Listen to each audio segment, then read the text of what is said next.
Imagine you're on your bike, happily negotiating back roads, when all of a sudden you skid, flip over. Okay, you're wearing a helmet. However, you've cut your knee. You're bleeding and full of dirt, gravel, and who knows what else. You brush off whatever you can and wash the cut, and by the time you reach home, the bleeding has stopped. Things seem to be under control.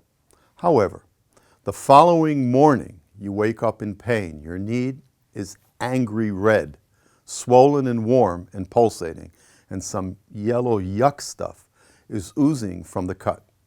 What's going on? You're experiencing acute inflammation, the induced innate immune response. Let's go back and replay slowly, step by step.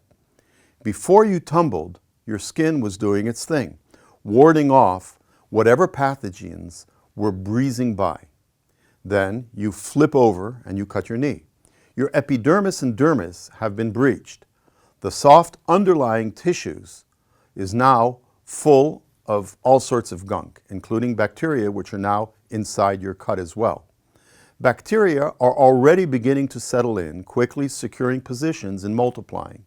For the moment, resident macrophages are still clueless, and at this stage, the bacteria have the upper hand. Soon, macrophages encounter bacteria. PAMPs trigger PRRs, and alarms are sounded, and the battle begins. The race is on. If the bacteria replicate faster than the macrophages can eat them, the balance is tipped, and the macrophages must call in recruits.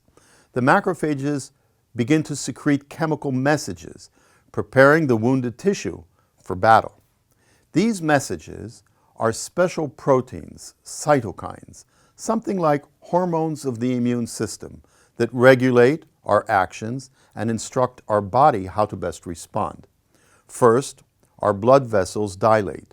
They widen, and so the blood flow in the area of the wounded tissue increases and slows down. In addition, openings are formed between the cells that make up our capillaries. This increases the permeability of the vessels, and plasma oozes out from the blood and enters the immediate area of the damaged tissue. So in response to the cytokine alarm, we experience local swelling, redness, heat, and pain. These are the four main physical effects of acute inflammation. Less obvious to the eye is that special cytokines called chemokines are also secreted to the blood from the macrophages and other cells of the damaged tissue.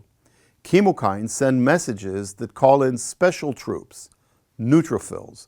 Obviously, the concentration of chemokines is highest near the secreting cells, and as you get further and further away, the chemokine concentration consequently decreases.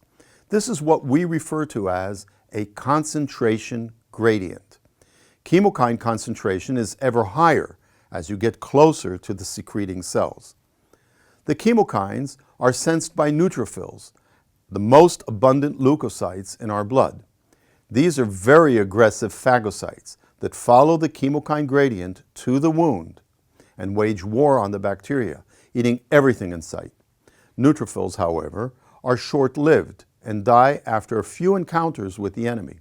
Therefore, it's not surprising that some of the cytokines alert the bone marrow to up the production of reinforcement neutrophils. More and more neutrophils pour into the battlefield, devouring the bacteria and die in the course of action. This accumulation of dead neutrophils and killed bacteria is what we know as pus, the creamy yellow fluid that builds up in the wound until the intruders are defeated.